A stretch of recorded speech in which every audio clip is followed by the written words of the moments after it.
work my way from a garden to a track. Flip it from a track to a plot full of acres. Do it for the farmers and the producers and the makers. What we even here for? Occasionally I ask it. I know it's more than struggling, anticipating the casket. Reap what we sow, trying to fill up my basket. Life's a plantation, I self-law and master. Over the plot I've been granted on this planet. Now it's slanted, cause the chosen been supplanted. But if you overstand it, it was spoken. Fractured, but we ain't broken. Even though some would rather play the role of token, we growing. Black through the essence of a presence. We carry the blood of gods, we carry the mind of peasants. Rich black gardens, future look more like Eden. Multiply seeds like the seed banks in Sweden. Rep my planners on plan according to season. B1 code, switching it up is treason. Black power, family what we eat. Either we get fed or we feed. B1AG. What's going on? What's growing on? What is growing on? Welcome to B1AG. Here at B1AG, we focus on Black agriculture as it pertains to agricultural production, education, marketing, health, food, nutrition, and economics, all for the Black family, for the Black community. Welcome Black to the garden. There's been a lot of talk these days about the Metaverse. You know, Facebook has actually legally changed their name from Facebook to Meta. And it's all geared toward this virtual reality world called the Metaverse. Now, in the Metaverse, they're actually selling land in this Metaverse, a virtual reality world. They're selling land, and it's mirroring the cost of real world land prices. But will there be farming in the Metaverse? Will you be able to grow food in the Metaverse? Can you eat and sustain your real human body off anything produced in the Metaverse? We're going to look at this today. Here at B1AG, we like to keep our conversations real world and practical. And let's be honest, the Metaverse is right now is looked at as a big opportunity, you know, for investors and making new money and enhancing this crypto economy, emerging crypto economy. However, it's all virtual. It's online, meaning it's not really real. And I don't think that we can afford to stray away from this way of thinking. So today, what we're going to discuss is B1AG, farming in the Metaverse. Farmer Brown, you got some digital collard greens. Soylent Green. First, I just like to say peace to the B1 family. Hope everybody's doing well. What they say, real recognize real. And so here at B1AG, you know, we like to remain very codified. We like to stick to what's real. You know, what we were endowed with as the original stewards of the real land. You asked that question, can you eat some digital greens? Can you eat some meta spinach? Can you eat some meta lettuce? The economy we operate in right now, you know, we're thinking about inflation. We're thinking about these supply chain disruptions. We're thinking about the real world stress that our melanated farmers are dealing with when it comes to dealing with the so-called real economy.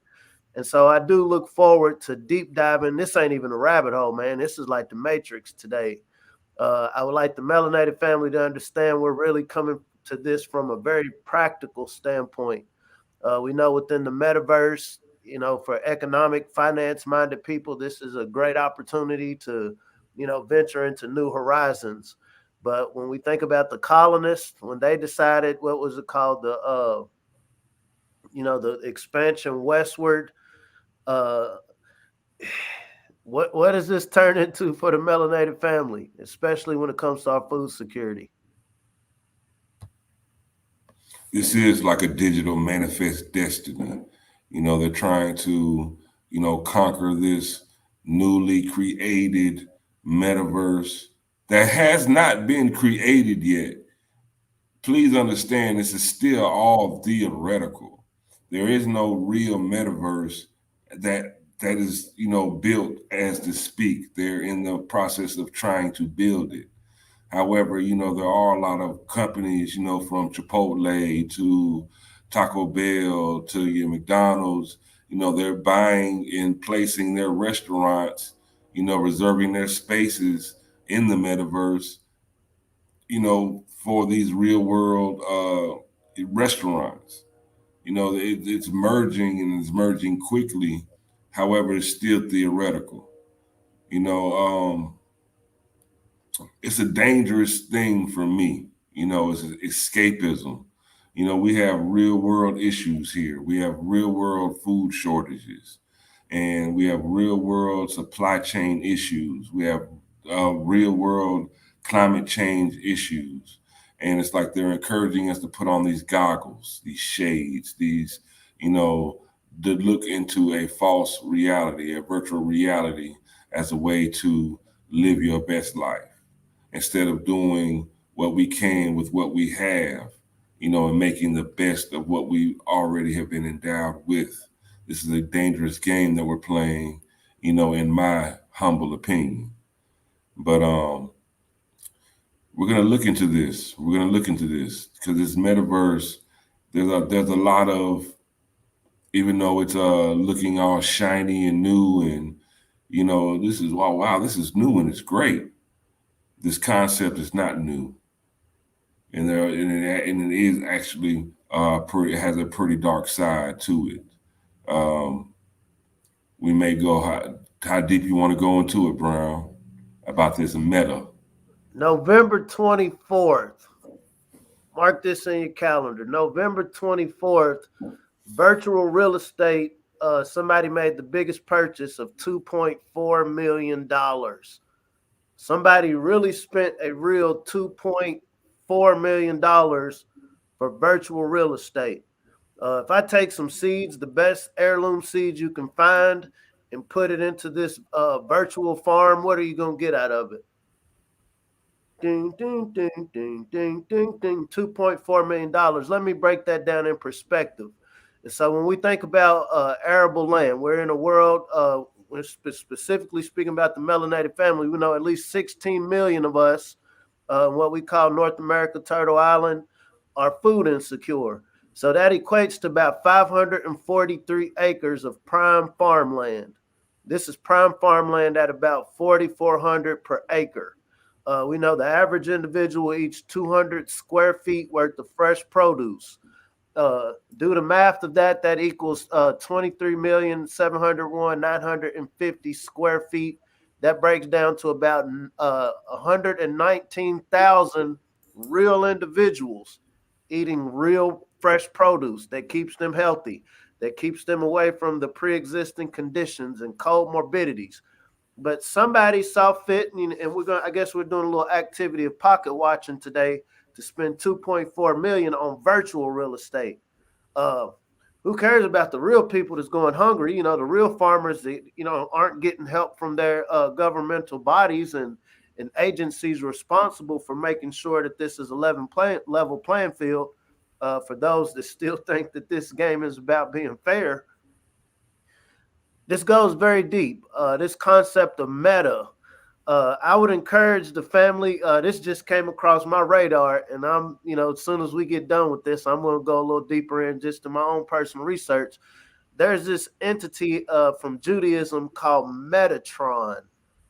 Metatron, he's basically an archangel in Judaism. He is considered the highest of angels and serves as a celestial scribe. Metatron, and I'm not making this up, Metatron, existence as his own personal story within himself as the hero and his opponents as villains. He even purposely spares many of his enemies and encourages them to oppose him simply so that they will be playing the roles he has assigned to them in his story. I'm not making this up, family. I don't know what it is. Here at B1AG, it's the Most High, the real Most High. I am that I am. So everything else that is not, I don't know about that. But you know, what did they say? You study to show yourself approved. We got some real things going on here, family.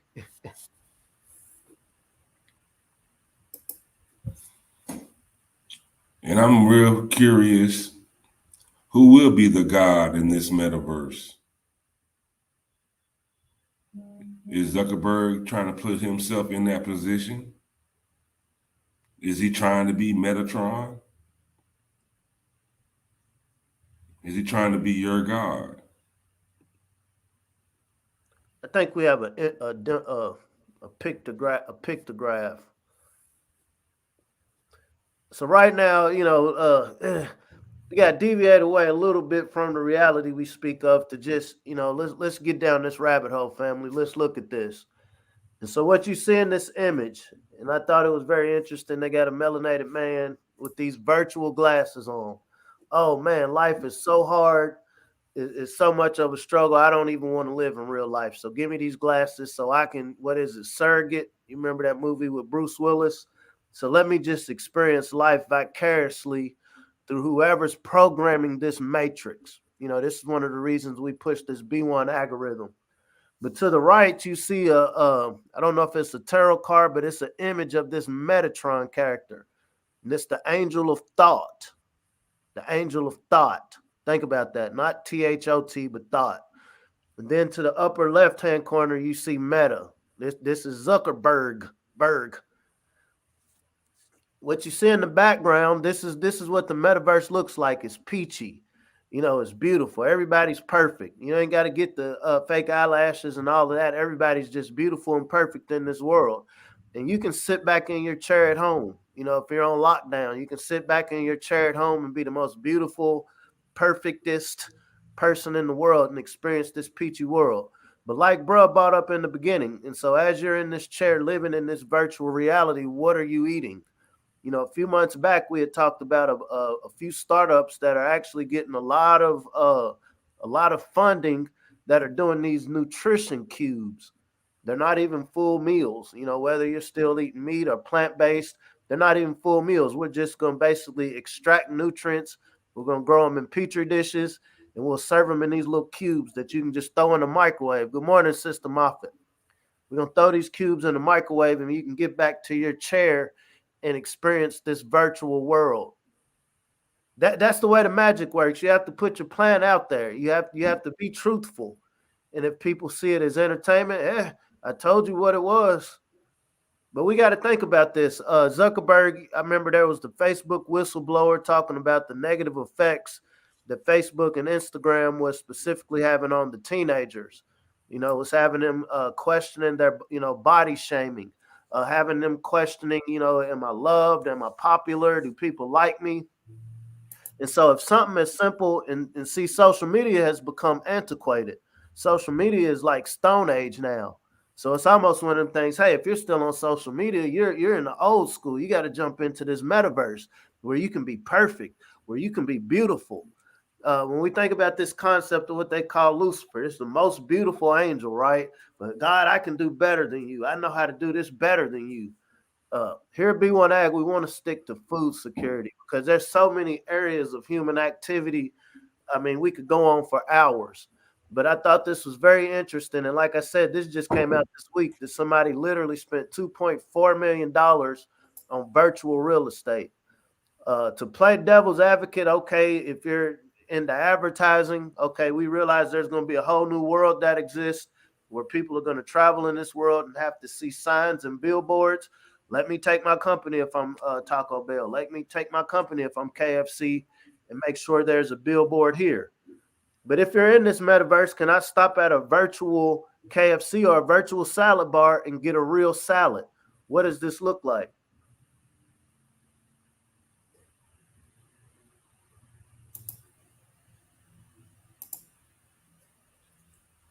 Well, believe it or not, they are working on it. The Spoon.tech, they actually did an article and it's entitled Restaurants Welcome to the Metaverse. And they actually talked about how Chipotle, using the Roadblocks platform, they opened up a restaurant in the virtual reality world through roadblocks. And those who use their promotion code in the restaurant in virtual reality, they actually received like a coupon for a free burrito in the real world. Now, if they can, now, not being an advocate for it, but if there's some kind of, real link or real benefit when it comes to food in the real world, in the metaverse, I might not have maybe a less cynical view of it. But in this article, they are speaking about 7 ways that the restaurants will change in the metaverse. And they're talking about, for one, marketplaces. The apps won't be primarily ordering channel anymore. Like right now, everybody's using apps. Companies like DoorDash, Uber Eats, and Grubhub, they're gonna have to rethink their strategy in ordering because it's moving to become pure logistics, artificial intelligence. The metaverse is opening a new ordering portal. It's going to be a new way to order your food. So it's going to be competing with your DoorDashes and Uber Eats and Grubhubs. We was talking the other day about the cardboard shortage because of exponential growth in people ordering from home, right? Think about the packaging. We're not even talking about Amazon right now. We're just talking about food.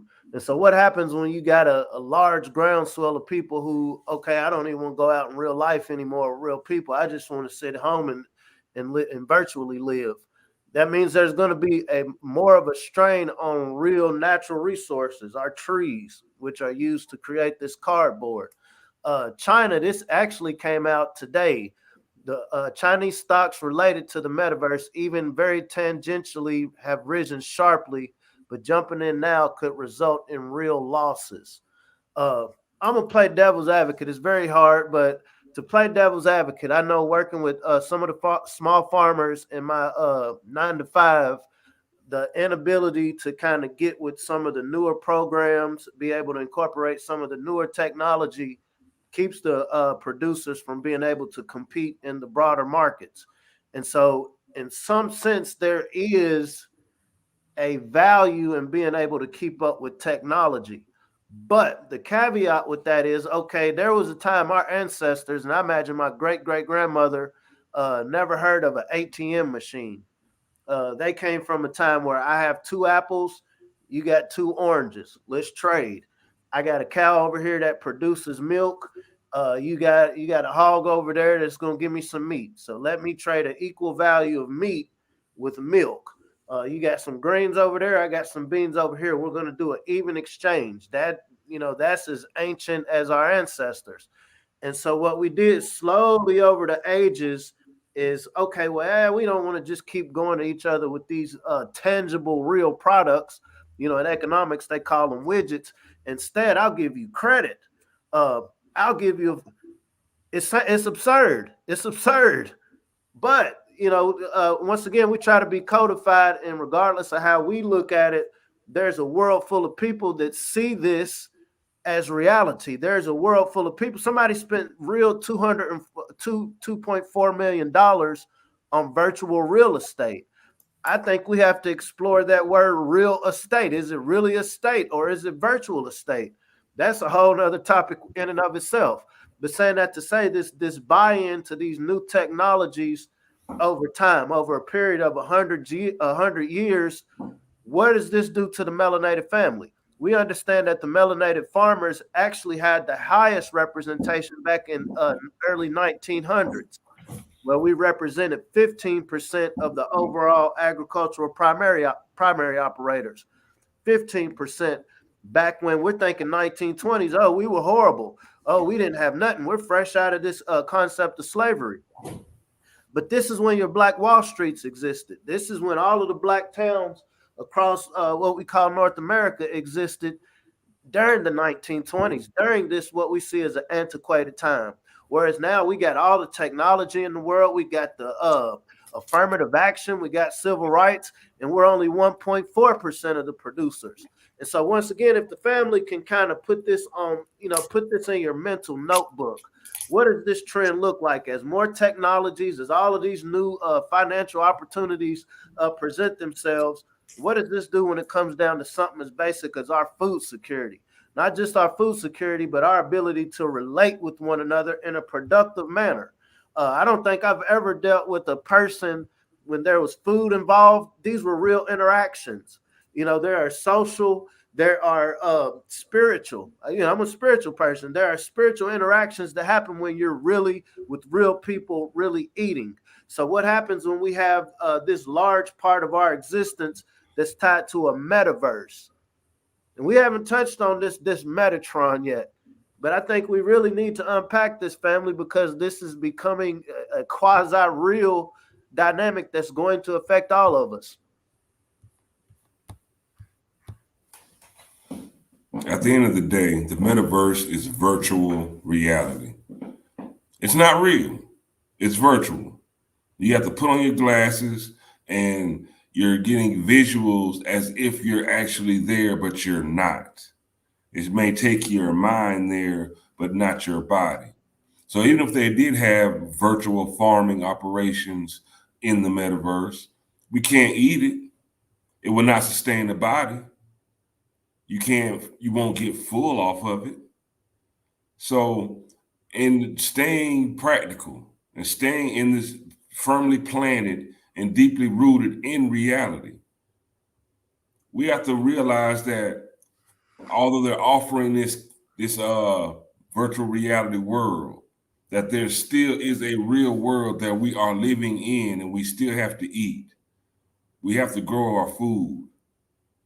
It's cool to sit there, like they're saying, you can buy your avatar in the metaverse. You can pay real world money to buy shoes and clothes and to go to these restaurants in this metaverse.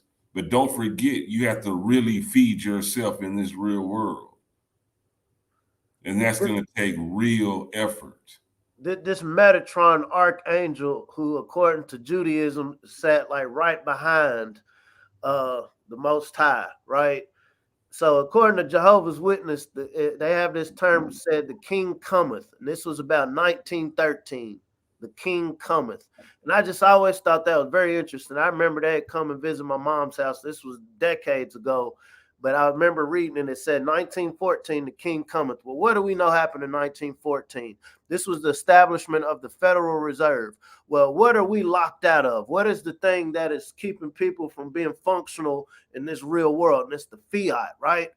Who controls the fiat? Who has the printer in what we call North America? It's the Federal Reserve, which isn't even a federal organization. So, fast forward. So now you have a whole new entity. And I'm being very specific with using this word entity. That's like, okay, since the fiat, where it was supposed to be backed by gold, which really isn't backed by gold anymore, that's been exhausted.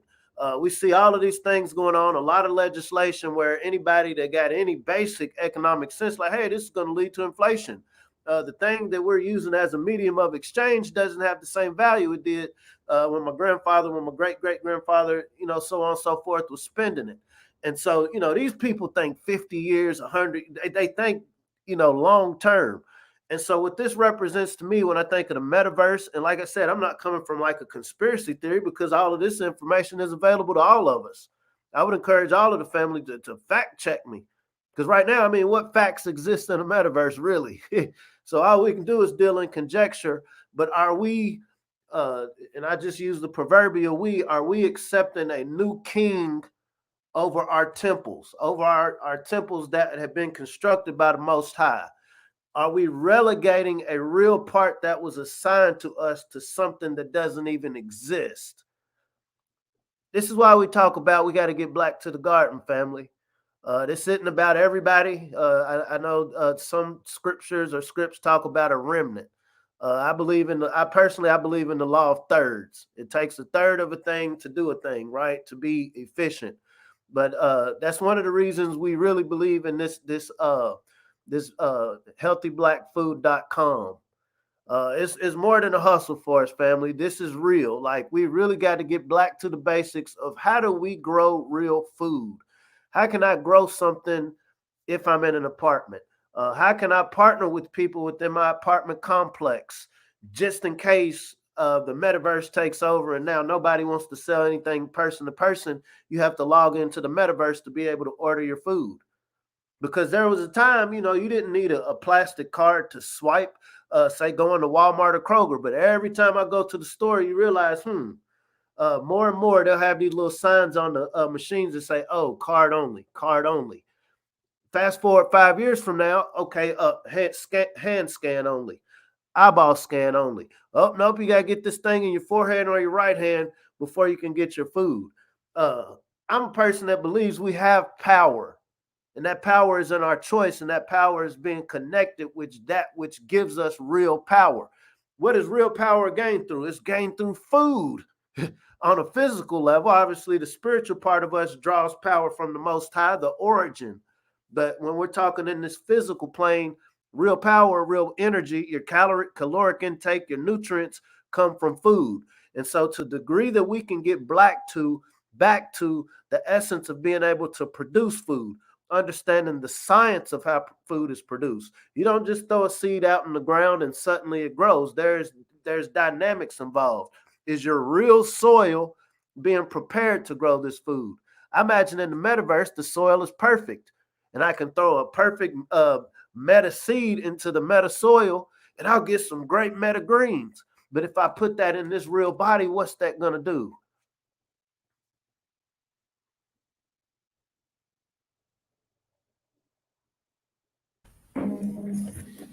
I can tell you now, you get you a meta greens, it's not gonna give you're gonna be meta hungry. You're gonna be meta hungry. It's not, my grandfather used to have this phrase, is no count. There's no count to that, meaning that you gain no value from that. And in the metaverse, when it comes to dealing with hunger, it's no count. There's no calorie count. There's no feeling of being satiated from eating a meal. You don't get no real caloric power from that. You're going to be hungry. They may connect it to, okay, you can buy something in the metaverse and then you may have some food delivered to you. That's cool, but at the end of the day, what if your electricity goes out? I lived in Florida. We had to deal with hurricanes. I've lived like 8 days without electricity because the hurricane knocked out our power. There was no way to order. There was no, we had to get it how we lived. And, luckily we had a deep freezer and a barbecue grill. Everybody born since, I guess, about 2007, early 2000s, everybody born since then, Facebook, social media, uh, digital communications is a thing. Just like we used to have to write letters, just like I remember, when it was time to play with my friends, we didn't have cell phones. Somebody would walk outside and you look out your window. It was almost like almost like telekinesis. Like we knew when we were going to come outside, we were literally connected on that wavelength, to where now some people only communicate digitally. Like, I don't know you exist unless you're on this digital device. So saying that to say, I think a lot of us who are a little bit older, that's lived the majority of our lives in the real world where you had to deal with real people, it's not so much of an issue. But once again, we're dealing with a faction that thinks long term. Okay, these young ones now who 5 years old, think about the 5 to 11-year-olds, they don't know any better. Lockdown is normal to them. Masking up, all of these different things going on, regardless of how we feel about them, has become normal. And so what happens when we make a metaverse normal? What does 2040 look like? What does 2050 look like when you have a critical mass of living beings that see their existence as, I'm not really existent unless I'm in a device? with these devices, let you try to get an account and not give your email address and some form of information, your IP address. We got these social security numbers. That's a whole nother story. But then what are all of these little tags to be able to produce? You were saying Chipotle will give you a burrito. It makes me think of Jacob and Esau. So I'm going to give you my birthright for a bowl of stew or a bowl of soup. I'm going to give you all of this information. I'm going to give you access to my real being to exist in an unreal world for a burrito.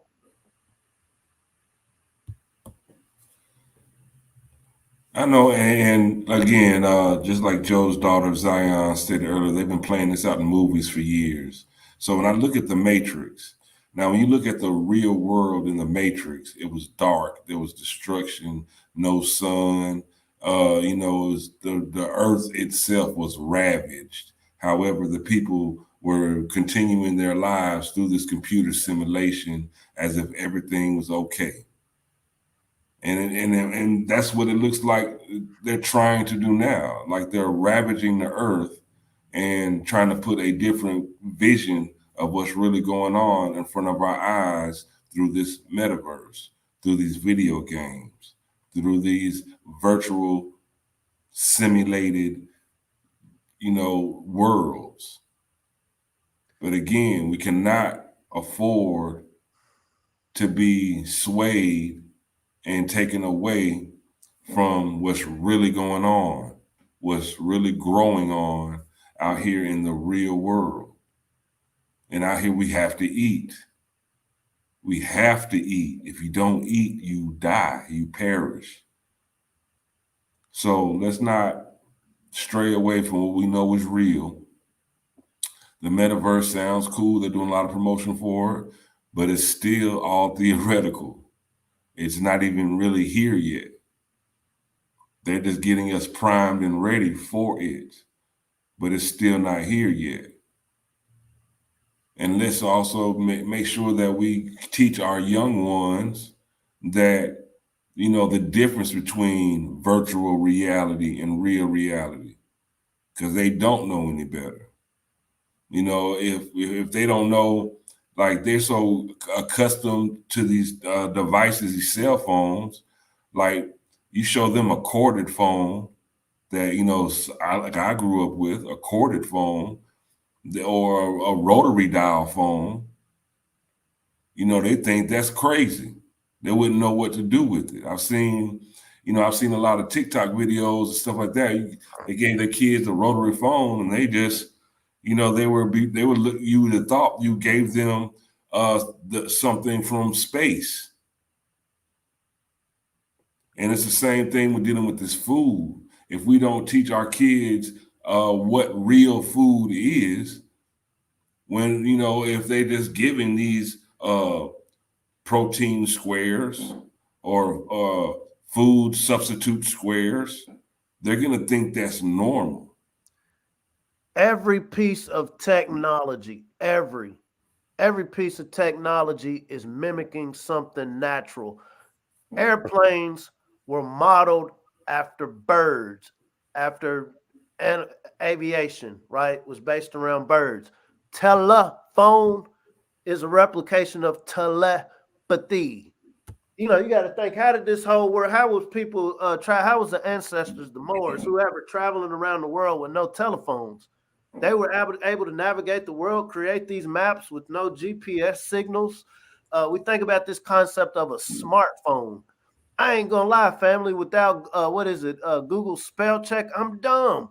So literally access to something that's promoted as smart is making you dumb. You had brought up a great point about a lot of these movies they promoted like, oh, the real world is just so dark and dreary. It's dark in the wintertime. It's dark when the days are shorter. If you're in Alaska somewhere, it might be dark for 6 months. But after that 6 months, when spring comes around, when summer comes around, everything is seasonal. But if I have your mind programmed into this microwave society where you want all of these results instantly, I want this elation, I want this happiness, I want this dopamine rush instantly, then I can program you into this simulated reality. a microwave is basically a simulation of putting something over a fire, a real world fire. But since you don't want to wait till whatever it is you're heating up heats up over the fire, I can put this in here and zap it with all sorts of radiation and all sorts of things that you'll get your meal quicker, but it loses its nutritional value. And I might give you things that you might not have wanted to take back in the form of radiation. Family, when we say getting black to the garden, garden is not just this cute activity. Garden isn't just this nice little hobby that old ladies do in the backyard. No, this is a point of power. When I say power, I mean this in every sense of the word, because that power means, okay, I'm not dependent on a third party, an intermediary to do something as basic as eating. I don't know any squirrel out there or any roach, rat, any living organism that has to live their world vicariously through a device, right? I imagine if somebody figured out a way to try to get the squirrels and birds attached to technology, they would. But as humans, I was always raised to believe that we were special. We were given, these special faculties. So with those special faculties, there's a whole different level of contribution to this broader planet, so to speak, that we're supposed to add. We're supposed to be stewards of the land, not of the virtual real estate. This is why I see this as a bright opportunity. We see the mainstream, their little economic schemes, all these little things that they've been working on for the last few centuries are running out. It's exhausting. Okay, last thing I can do is just try to bring you to my game board, my virtual game board. And to the extent that the melanated family can be like, you know what, we're just going to go back to the original game board of learning how to produce, learning how to work with one another, knowing how to basically, you know what, I don't want to beat you, I want to feed you. Matter of fact, if you want to compete, I bet I can feed you more than you can feed me. I bet I can grow more of this than you can grow. And so if you have this, this competitive nature we have, figuring out who can grow better, who can grow more efficiently, who can destroy less of the planet, I think that's a great opportunity. I wish you would try to grow more food than me, because win or lose, it's 2 times more food to eat. Now's the time. We have to get black to the garden. This is Black Friday. Go to healthyblackfood.com. Sign up. Learn how to grow food with your children, with your family, with your community.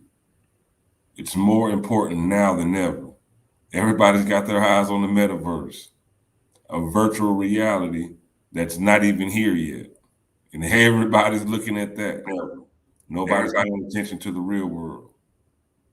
We got to stay connected. We got to stay firmly planted and deeply rooted in reality.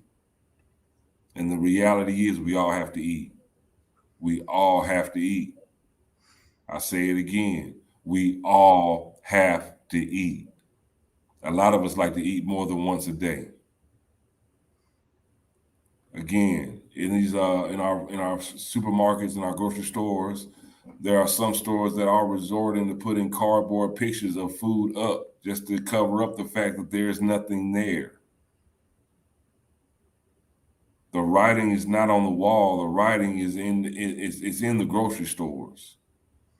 The writing is actually in the grocery stores. When you have China telling its citizens, hey, y'all better stock up on food. And here in America, we receive so much of our food from China. That's a pretty clear cut red flag. Social media, they're always talking about these red flags, as far as dealing with dating and dealing with the opposite sex. Red flags, red flag. This is a flag on the plate when it comes to food security. When you have one of our food producers, or one of our the main food producers, telling their people that they need to stock up on food, what do you think that we need to do? I tell you what, when the twins, they're into this plate rating now. And so we can't eat a meal safely without them raiding our plates. And I just think, now what would this look like? My son, my daughter are raiding my plate, and I'd be like, now just look at this nice meal on this phone. Let me eat this real food, and you look at this nice meal on that phone. Is that going to satiate them? A kid knows better. I need real food, Dad. Where does this real food come from? I can't eat this phone. I mean, I could, but it probably would give me indigestion. Or something worse. So, healthyblackfood.com. Let's get black to the garden.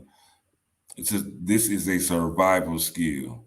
Knowing how to feed yourself, refuel yourself. Don't forget this body that we are in. Not an avatar. This real body that we're in. This is one of the greatest machines ever created, the human body. One of the most intricate machines ever created, the human body. And it needs to be refueled, just like whether you have a Bugatti, Lamborghini, or you got a doggone Hyundai. It's got to be refueled.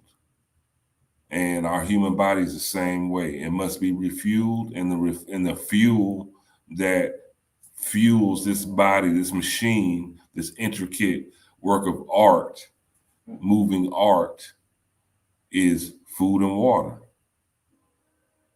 So if you have the power to provide for yourself the food and water, the things you need to refuel this machine, that puts a lot of power in your hands. And we cannot forget that. We cannot afford to keep giving this power over to someone else. We have to reclaim this power because they're taking everything. And then they're not even just taking everything. They say, well, if we can't take it, we're just going to create a virtual version and own you there. Stay firmly planted and deeply rooted in reality, y'all. HealthyBlackFood.com. And also, hey, we got to continue to grow this conversation. I need you to like, share, and subscribe. Like, share, and subscribe. You know, we have great. We love our viewers. We love our viewers because y'all are active. Y'all comment. Y'all are really a part of this conversation.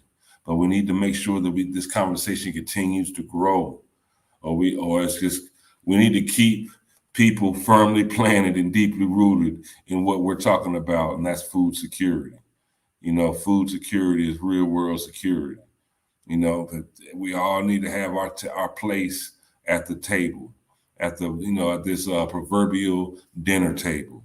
We all have a right to be there. It's a God-given right, and we need to make sure that we are taking our place at this proverbial dinner table by remaining food secure.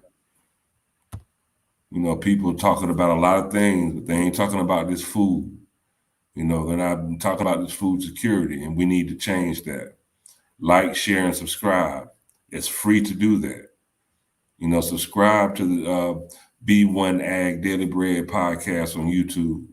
We need to get our subscription numbers up so we can reach more people, so we can fight against the algorithm with this black algorithm.